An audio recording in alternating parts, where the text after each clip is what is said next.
qualifier picks edition of the Premier League Gambling Podcast on the Sports Gambling Podcast Network is brought to you by Underdog.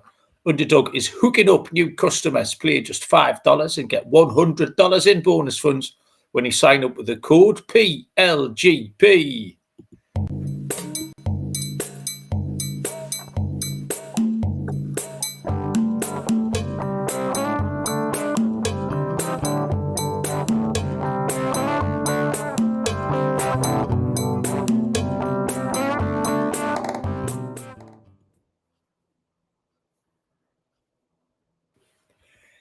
Welcome, everybody, to the Premier League Gambling Podcast on the Sports Gambling Podcast Network. My name is Malcolm Bamford, coming to you from Newcastle upon Tyne in the northeast of England.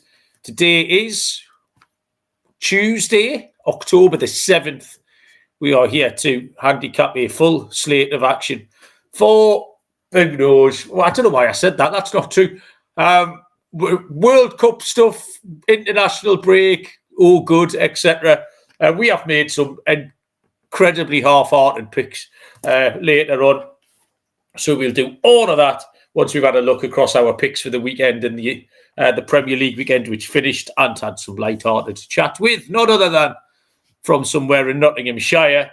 It's the birthday boy tomorrow. One of my favourite bits of the year is discussing Barry's presence has become a bit of a feature on the show, whether it's his Father's Day gifts or his Christmas, or indeed his lack of attendance at his own daughter's birthday curry, which went that was terrible. Barry Penaluna, Barry, birthday tomorrow. I can't see any banners behind you.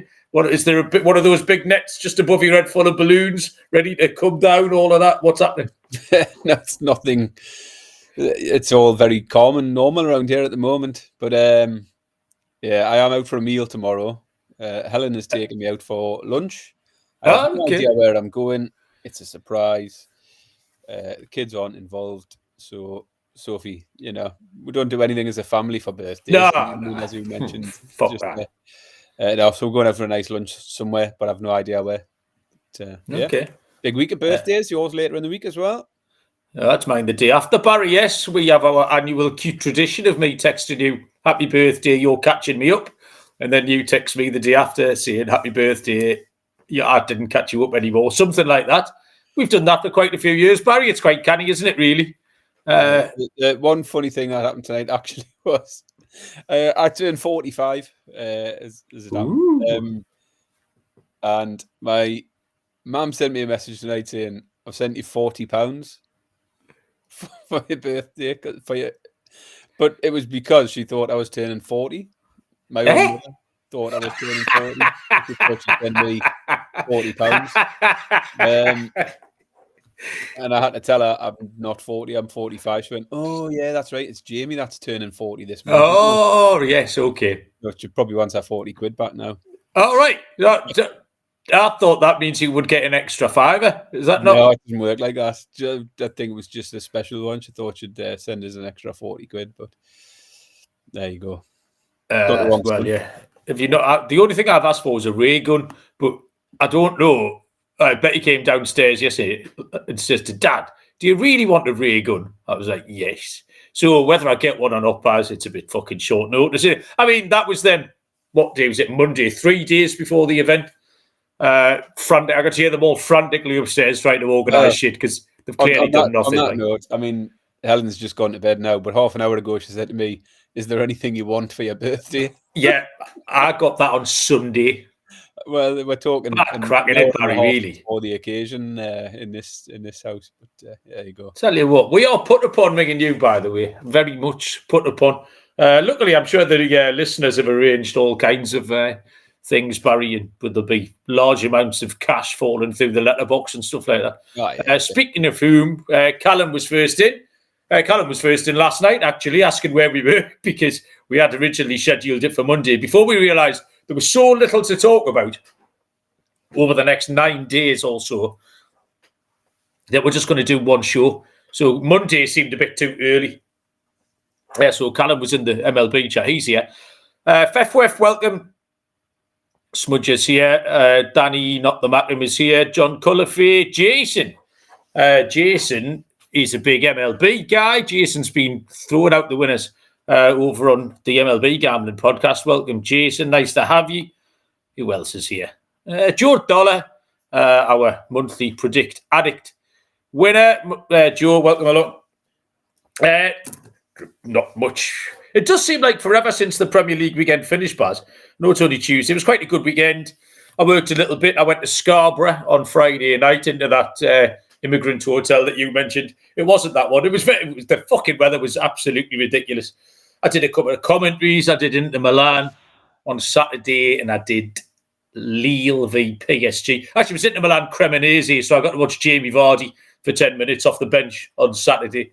I did Lille PSG on Sunday, which was like a dog with fleas. I enjoyed Newcastle winning. It was important. But I did hamstring us a little bit, Barry, because I locked us out of our betting account. Well, and kind of intentionally as well. Now, we do, promote responsible gambling, don't we, on this show? I think, as everyone should do. And because I was going to work on Friday, me and Baz have got a little pot that we use for various things. So we put the bet on the football on Friday night. And then because I was going to Scarborough and back, I was going to be in the passenger seat of the van for like 6 hours.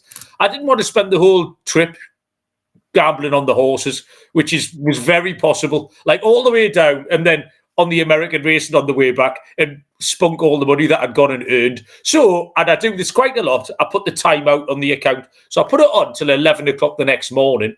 So me and Barry can then fill our boots on the Saturday. Except on the Saturday morning when I came to put our Saturday bets on, I'd actually clicked on next Saturday instead of last Saturday. So I was still locked out.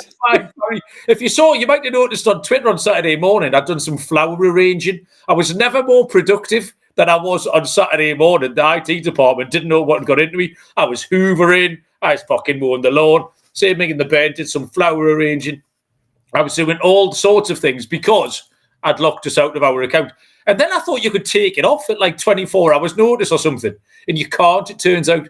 So I had a very heated debate with Lucy G on customer services yesterday, who just kept saying, no, you're wrong. So it turns out I can't. So we're still locked out till next Saturday at 11 o'clock in the morning. Unfortunately, we don't want to touch any of this stuff anyway. I probably done us. Our picks on Sunday night in the NFL was so bad. I probably saved us what was left of our pot anyway. But so yeah, apologies for that. Did I miss any winners, Baz? Winners? No, I don't. I think we've probably done all right out of it. The reverse gambling, hoping the actual bets that we would have lost, worked out all right. I think in the end. Fair enough. I'm going to be discombobulated here, Barry. Download the SGPN app. Do that in your app store. You do that. Have you done it? Easy, free access to all of SGPN's picks and podcasts. Picks-wise, I've done all right. I won profit just 5 and 5, so just over 10 units back. But I feel like I fucking hit the post on everything, Barry. This week could have been my best week ever. My lock hit again. Locks are I haven't tracked him, but I feel like I say every week my lock hit. I must be like 5 and 2 or 6 and 1 or something, which was the both teams to score over 2.5 on Friday night. Bournemouth Fulham, which took a little while to get going, but we got there in the end. My underdog was chinned at the death, which was Wolves. My corned beef buy, Aka hit Baz. Nice price as well, 15-4 plus 372 for both teams to score in Bournemouth, Chelsea and Wolves. In my stake in Stilton, didn't win, but it easily could have won. I took Tottenham. It were a big price. I took Palace and Wolves, and I know that Palace could be. Palace were 1-0 up and should have scored 2 or 3. Had to wrap that game up, and Wolves could have won. I want to shout out Orange Light Riot on Twitter, who, out of nowhere, he put my corned beef pie actor on, Baz, but he stuck in, so it was that both teams to score, Bournemouth, Chelsea, Wolves, and then nobody told him to do this, but he put Tottenham in as well, made it a 4-timer. So hit it. It was about 16-1, I think. Yeah, it was. So good effort there. Orange Light Riot went rogue and did his own thing. I made no bad picks, Barry, at all. I normally come in and tell you what my bad picks were, but I didn't make any bad picks. I was disappointed with 2. I was disappointed with Man City because I took them to score over 2.5. And what a fucking mental game that was, because they scored after 12 minutes and they absolutely battered Brentford. And then it was like both teams just decided not to bother anymore. Nothing happened. We'll just leave it there, lads. Yeah, that'll do, lads. It's like a gentleman's agreement. You don't batter us and we won't try and equalise. And that's what So I was disappointed with that. And the Chelsea-Liverpool shots came 2 under. But nothing happened in the first 25 minutes. I was doing that in the Milan game, so I just kept checking the stats on the little Bet365 box. And I thought it was broken because nothing was moving. It was like 28 minutes. It was still on 1 shot. I thought, that can't be right. I was refreshing it. And then it started ticking up. And in the second half, it was whirring round at a rate of knots. So I was disappointed with that one. My losers, Man United, Sunderland, both teams to score in over 2.5. Sunderland should have scored. They had chances. They had chances at 0-0. They had chances throughout the game. Wolves should have won. Palace should have won. So that was my 5 losers, and I thought they all stood chances. 5 winners, delighted with my luck. Arsenal corners. The Newcastle under was a great pick because I stuck to my guns and we thought they were under teams. Villa, both teams to score, and Spurs at a big price. So, yeah, plenty of good stuff in there. And I do feel like I was a little bit unlucky. One other person in the winner's circle, Baz, was Data Dave. Fucking hell. He's got, what's he on, 6-1 now? Or 5-1 because he missed one. And again, short prices, but he went Arsenal to win and under 4.5 goals. So Data Dave is in the winner's circle again. Baz, you were fairly down the middle, weren't you? I was garbage, to be honest with you. I'm glad you had a good week because mine was pretty rubbish. It was another week where I started quite well. I had the Bournemouth on the Friday night game. But other than that, it was not a lot. I got lucky with the both teams to score and over 2.5 in the Liverpool-Chelsea game with the late Chelsea winner. Newcastle corners done well, but unfortunately I didn't take that one as my ladder. My ladder was the Spurs corner. Spurs only got 1. Did they only get 1 corner? Yep. Fucking hell, that's pretty impressive. Haven't hit double figures for weeks in a row, but yeah, they went right off. My Call Me Payak, I was let down by Sunderland. I think everybody else, it was both teams to score. 2 of the 3 hit. Sunderland let me down. So overall, yeah, it was a poor week for me. Fair enough then, Baz. We won't dwell on that. It's your birthday. We are brought to you by mybookie.ag. Your place to bet on football and everything else. The prop builder is second to none. The motto is bet on anything, anywhere, anytime. Easy deposit and lightning fast payouts using crypto. Head to mybookie.ag. Promo code SGPN for a 100% bet back bonus up to $500 for new customers. mybookie.ag. Promo code SGPN. And we're brought to you by Novig, America's #1 sports prediction market. With Novig, you're getting the best prices. Available in over 35 states. Download the Novig app. Get $50 when you spend $5 if you use the promo code SGPN. Get in on the action with Novig. Promo code SGPN. Eye catchers, Baz. It was all right weekend. I didn't mind it. There wasn't. We'll start with Newcastle because we're both Newcastle fans, why not? Have you ever seen the penalty win goal of the month, Barry? Because I think we could be in that fucking territory. I mean, just goal of the season, pushing it a little bit. That was might be pushing a bit. By the way, Tonali could have been in for goal of the season if his had went in. I was across though, wasn't it? No, he was going for the far corner, wasn't he? He fucking wasn't. Had to tip it over. Yeah, that would have been a beauty of that. Yeah, good pen. It was. I just enjoyed everything about it. Big Dick Nick is fast becoming one of my all-time favourites.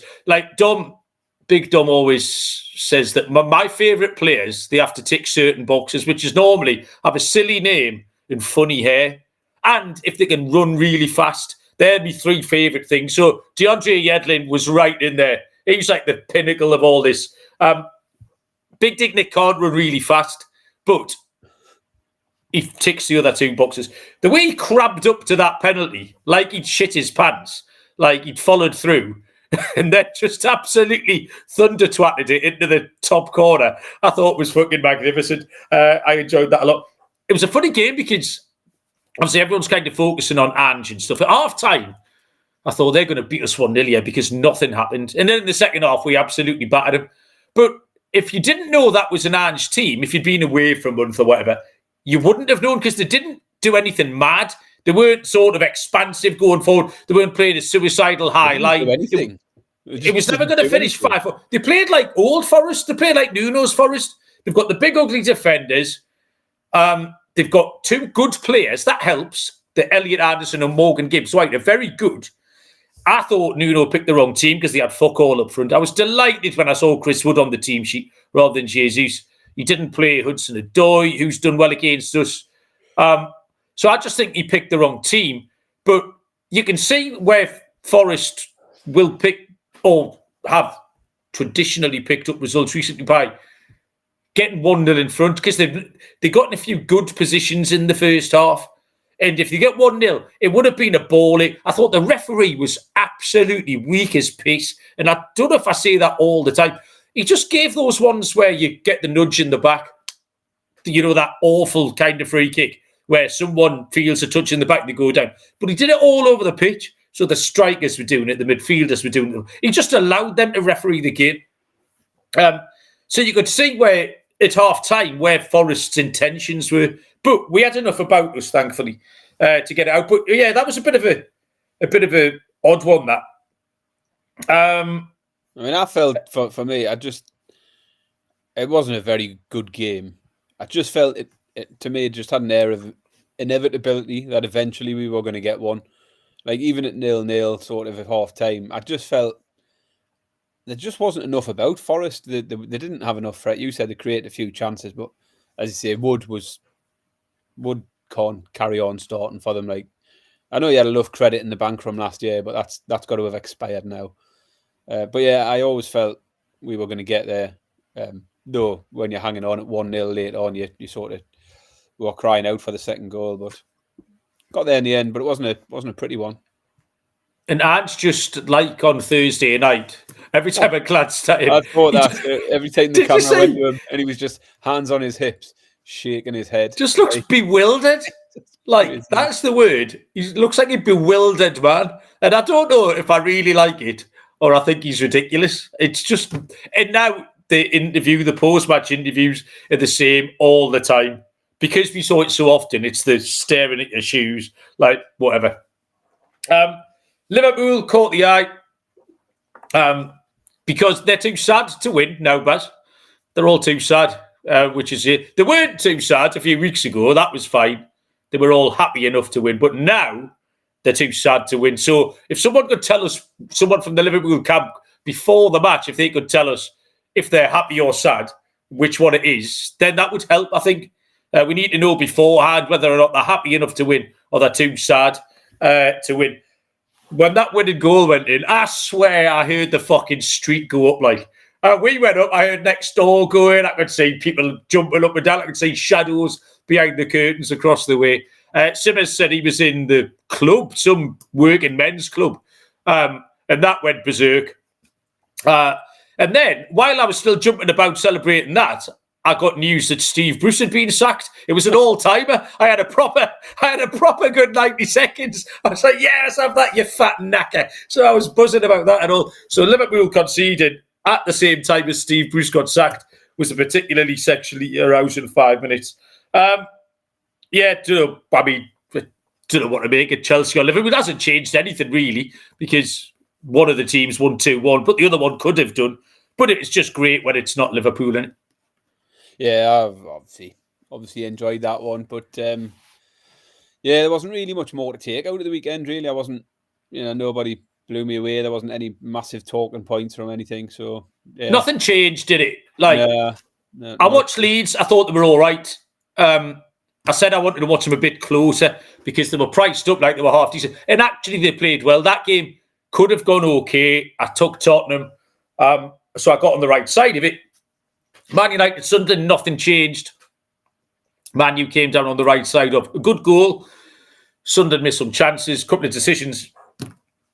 Villa, Burnley, nothing changed there. Going back through the games. Wolves, Brighton. Again, like, we know Brighton are just cheating and a waste of fucking time. Bournemouth and Fulham just played basketball until it finished. Arsenal, West Ham hasn't 2-0 home win for a 1-5 favourite. So that's pretty standard fare there. And the Everton Palace, I mean, Palace were unfortunate. Were 1-0 up, should have scored more goals. And then a silly penalty and a deflection. And all of a sudden, Everton have won the football match. But yeah, there wasn't any great takes. There wasn't any great controversies, any upsets or anything like that, Baz. So yeah, not an awful lot else caught my eye in there. If anybody's got anything in the chat who wants to bring anything up, by all means, see. Bob D has joined us as well. Bob, welcome along. I think that's just about me done, Baz, before we go and make a few picks. Anything you want to mention? No, not from the weekend, no. You didn't give us a chance to get me lifestyle out at the beginning. You moved on too quickly, so I'll have to chuck that out at the end. Well, no, we do that now, Baz. All right. Baz, no one wants to listen to whatever 3 dog shit picks you've made on fucking... No. I don't even want to listen. On Greece v Belarus or whatever it is. So tell us what you can't forget dinner or what kind of underpants you're wearing or whatever it is. I'm going to talk grassroots football, obviously, because that's what we do. I had a funny old weekend. We spent Saturday watching Chloe refereeing. Yeah. She first experience for her. The coach entered the field of play, walked 20 yards across the pitch to go and shout in her face. This is under 10s football with a 15-year-old referee, a grown man walking across the pitch to go and shout at her. So that was ridiculous. So the coach came on the pitch to shout at Chloe? Yeah. You know what she'd done wrong in his eyes? She'd stopped the game because a boy was on the floor crying. And he didn't want her to stop the game because he had possession and we should have carried on because it wasn't a head injury. You know, like under 10s football. It's like absolutely ridiculous. It's the sort of thing I would scream at the telly. I mean, I don't know where you live or whatever, but not very often after we've recorded the show, like we're just before we say about it, you tell me some shit that's happened at the weekend, and all this shit happens to you. I never see it.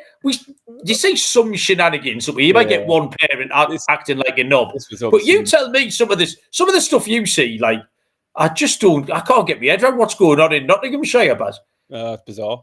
So yeah, we've had to make a report to the FA. So he'll be in trouble anyway. He'll get done, fined and banned and all that. But what a shambles.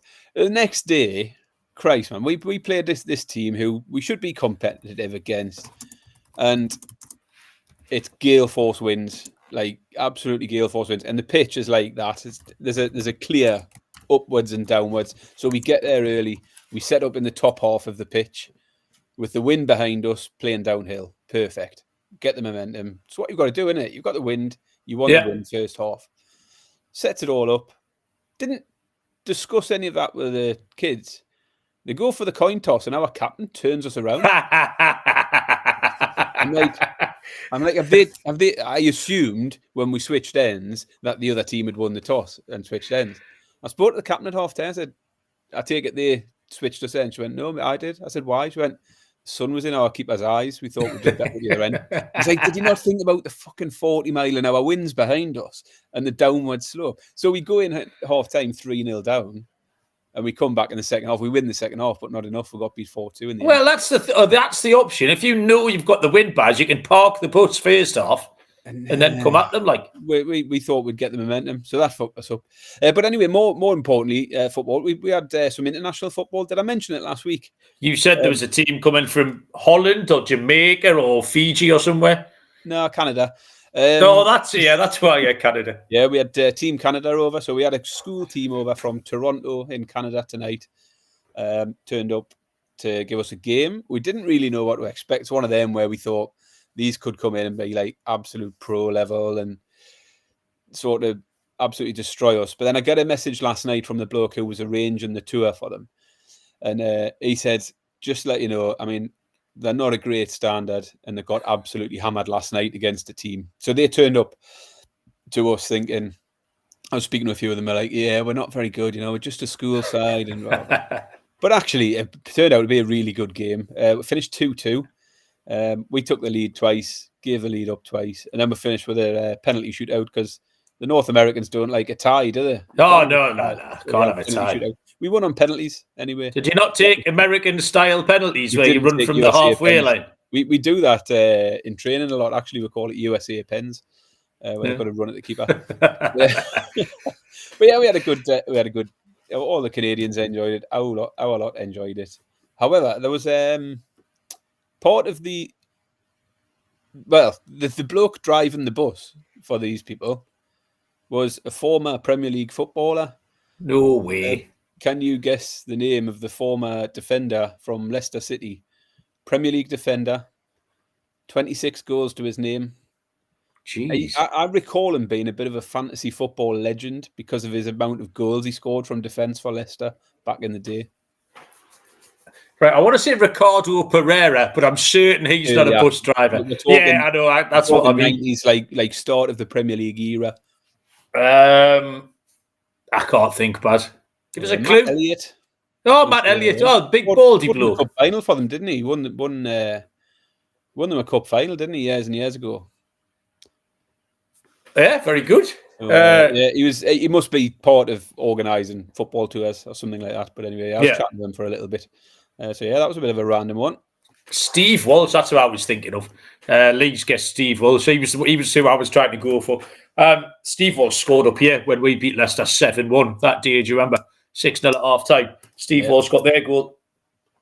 I took training tonight for our under 14s. There was only 8 of them, and 2 of them were absolute knobs. It was a complete waste of everybody's time. I hated every minute of it. And also, it was a 3-hour. I was out the house. Why am I out the house for 3 hours, Buzz?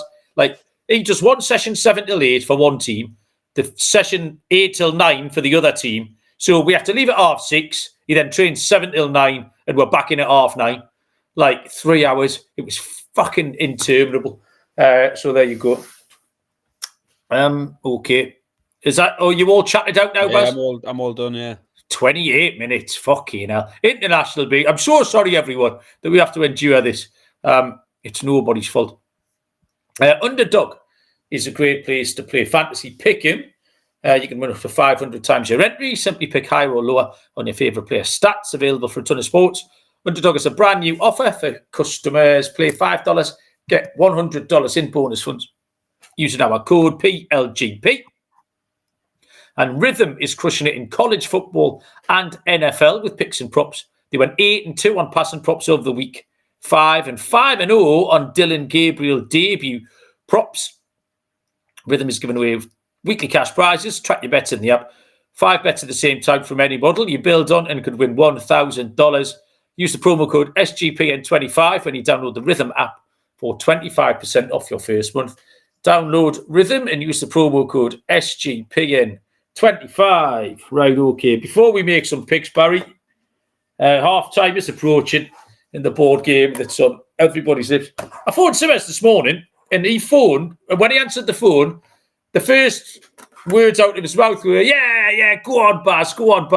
I was like, what the fuck's the matter with you? And he said, I've just heard Barry score that penalty. So he was listening. So this morning, in his articulated lorry, Barry, up the veins and arteries of this great nation, there was people celebrating your penalty goal to put you 2-0 up. If you remember, Barry, it's I think this is the last goal before half time. What happened last time? Did you play it to the left? I played it 4 sideways that way, and you played it 3 sideways back. Did I go? So it's right in the centre. Did I go to the right? If you're looking forwards, yeah. That's back to the centre. Yeah. I knocked it out the centre circle. You knocked it back into the centre circle. I just need to delete that card now. That's all. Yeah, I got beat to send you a card a minute ago. So it's my turn, Baz. And I mean, I'm just playing down for half time here. I'm gonna play. Oh, hang on.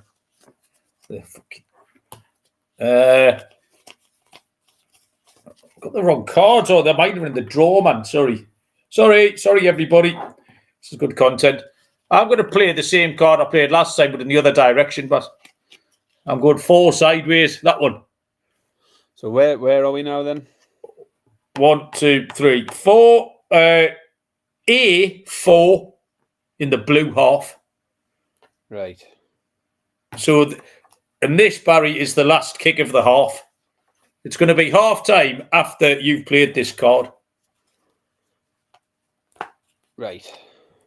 So I will go. Yeah. Forward 7. Oh, fuck off.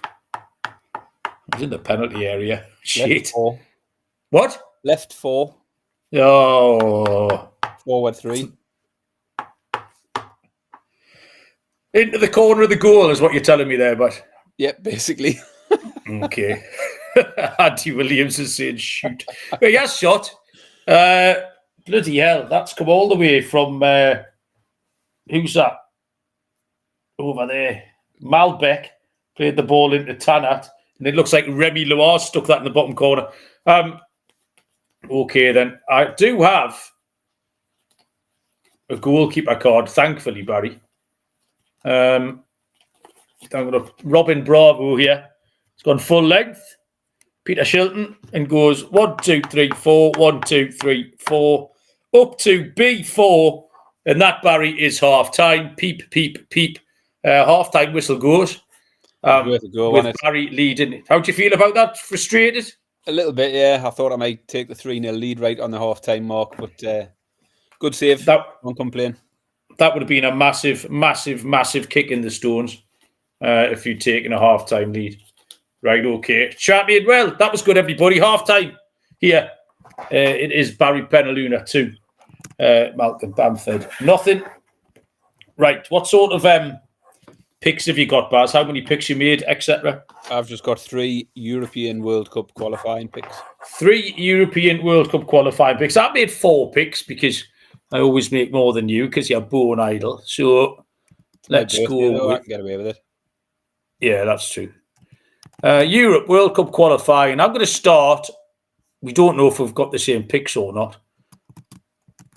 I'm going to start on Friday night, Barry, at 7:45, which is 2:45 Eastern Time. Northern Ireland in Slovakia. Northern Ireland are 7-5 plus 140. 19-10 the draw plus 190. Slovakia 9-4 plus 225. I just think now we did Northern Ireland last time, didn't we? It was Northern Ireland v Luxembourg, and we ended up on different sides. And you were right, Northern Ireland done all right, but I think Slovakia are too big here. And what I did with these games, I tried to find a little bit of value, like in the 4 games I've picked. The top of the group after an away win in Germany. So they're coming off an away win in Germany and going to Northern Ireland at 9-4. They've got the bit between their teeth. They're not. I mean, they can now see with that win behind them, automatic qualification because they've only got these little groups of 4. They've got 2 games.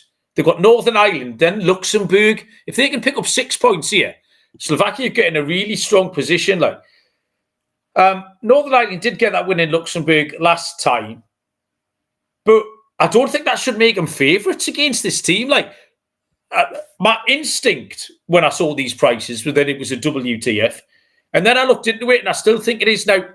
You can take the draw no bet if you want at 11-10. If you think Slovakia can avoid a defeat, which I think at the bare minimum, that's what they can do. But I just don't know why they'd be this priced to win it. Having gone to Germany and won, to go to Northern Ireland and win at 21-10 seems a little bit mad to me, Baz. Well, I've got the same game. So let's see where we end up. See if we end up on the opposite ends of it again. Slovakia currently top in the group, 6 points from 2 games, 3 goals scored, no goals conceded. Northern Ireland with a win and a loss, sitting in second. The first thing that stood out for me was low scoring in the Slovakia games in particular. And I did like the unders here. It's a really short price, though, at 1-2. They've had 3 clean sheets in a row, Slovakia, and 6 of their last 7 have went under 2.5 goals. 5 of the 7 went under 1.5 goals. So I think we're going to expect a tight one. Slovakia are a decent side. As you say, that result over Germany stands out, obviously. And as Northern Ireland picked up a winner over Luxembourg, they were beaten by Germany. And they don't keep many clean sheets, Northern Ireland. I think they've got 1 in the last 7. So in a possibly, what I think will be a low scoring affair, coming up against a side who I think coming up against a decent side. I think Northern Ireland are up against it, yeah. Slovakia as an underdog appealed in exactly the same way for exactly the same reasons. And like you, I thought about the draw no a bet market. I thought the 0-0 or the 1-1 could definitely be in play. But actually, I think Slovenia will nick this. I think Slovenia might go and take a 1-0. So exactly the same pick. Bit of an underdog play. Slovakia at 9-4 for me. You kept switching between Slovakia and Slovenia there, Barry, absolutely seamlessly.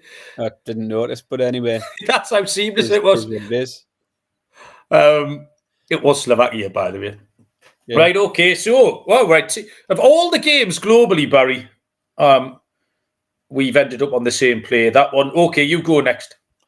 Next one for me is, we're going back a day. So I'm on the Thursday night with Malta and Netherlands. Okay. We've got an issue here?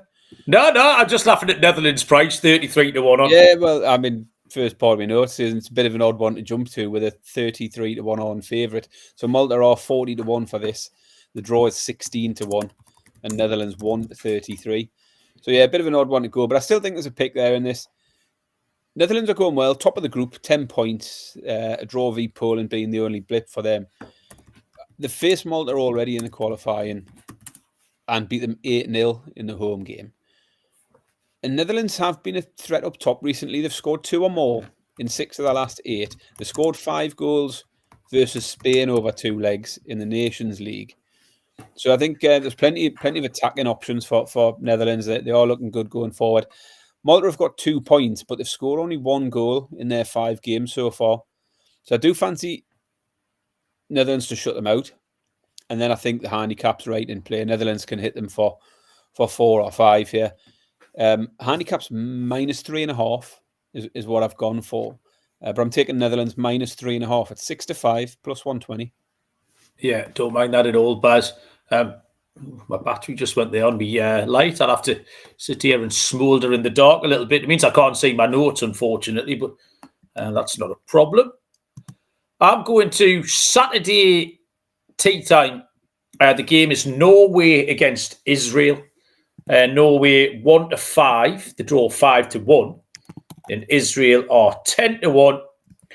Norway are flying, absolutely flying. 100% record from 5 games. Scored 24, conceded 3.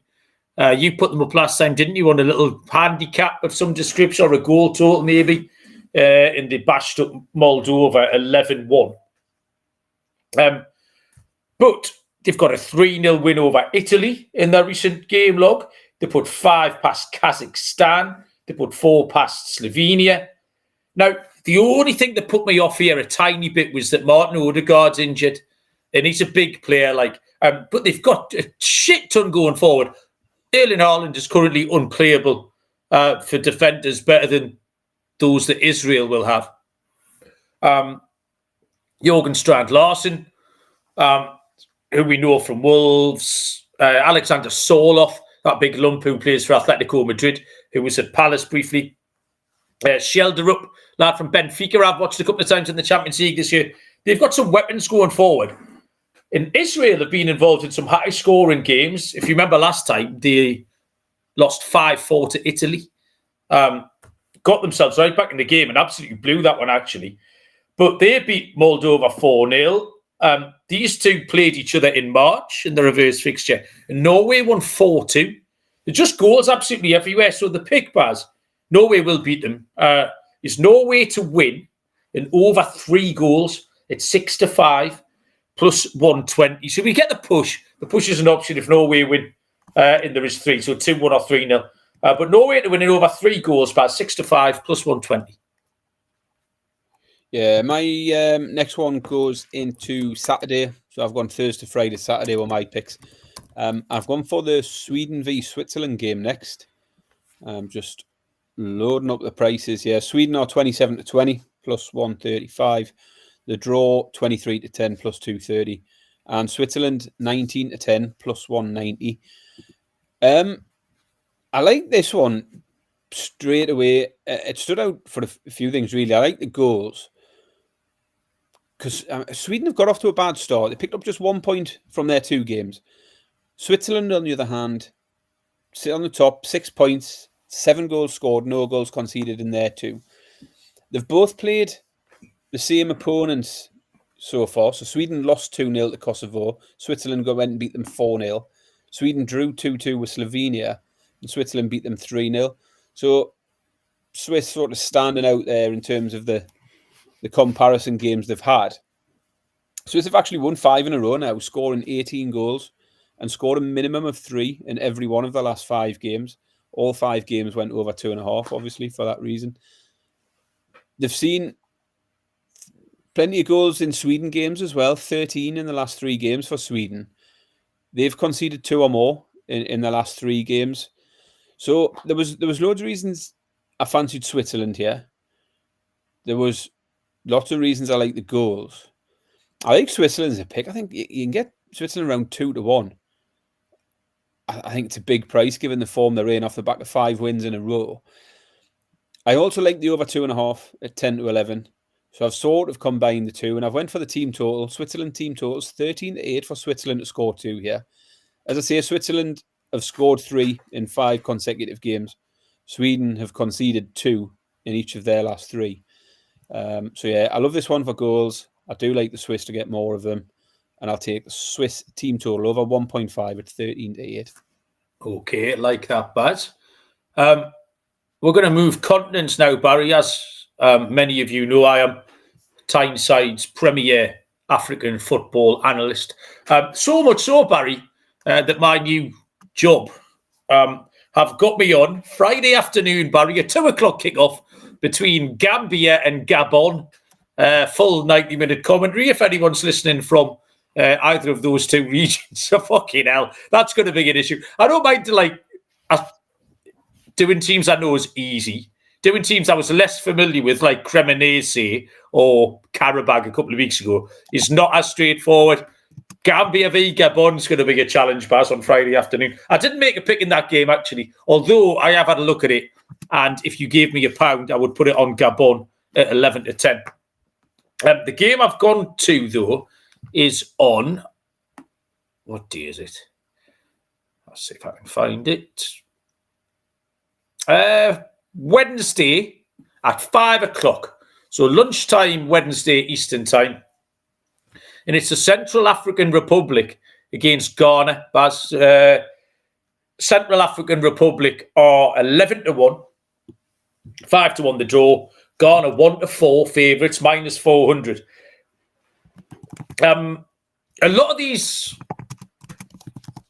sections, Africa, Asia, we're getting into the final kind of throws now.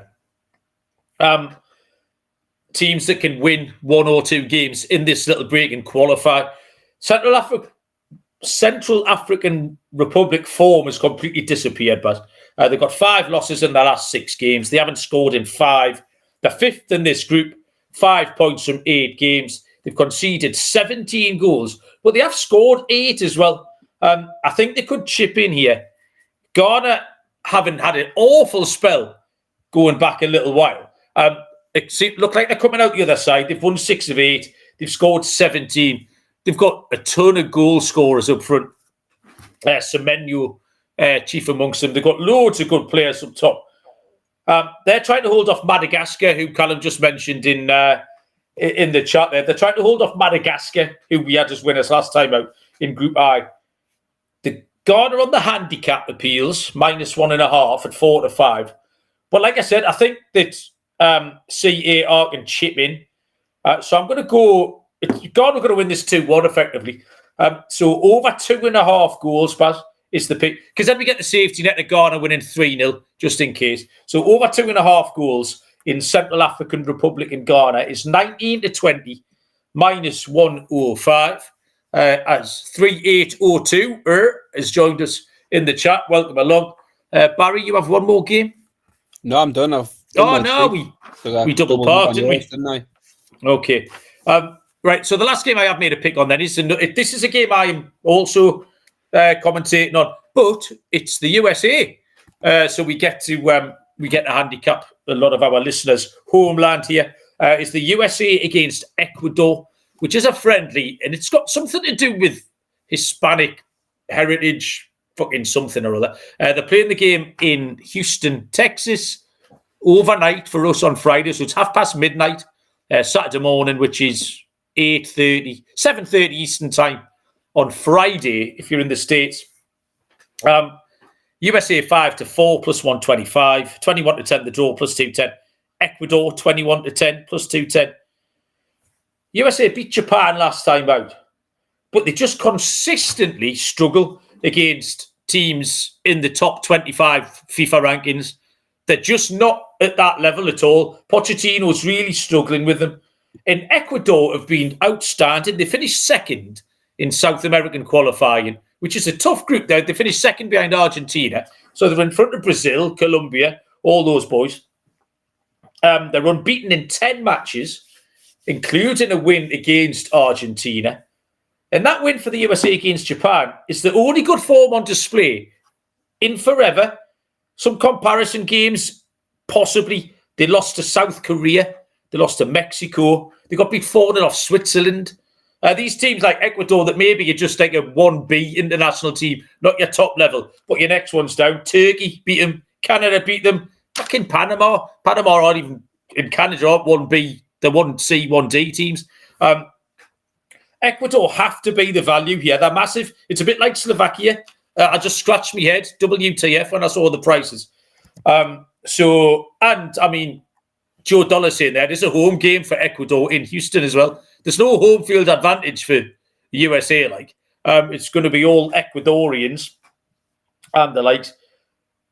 Unbelievable. Again, if you want to do the draw no bet, if you want to factor that in, but take Slovakia and take Ecuador, and one of them two are winning bars or double them both up. I love it. Nice, yeah. Like a look at that. Okay, we've got confirmation from 3802. He says you can't polish a turd, only roll it. You can't polish a turd, only roll it in glitter.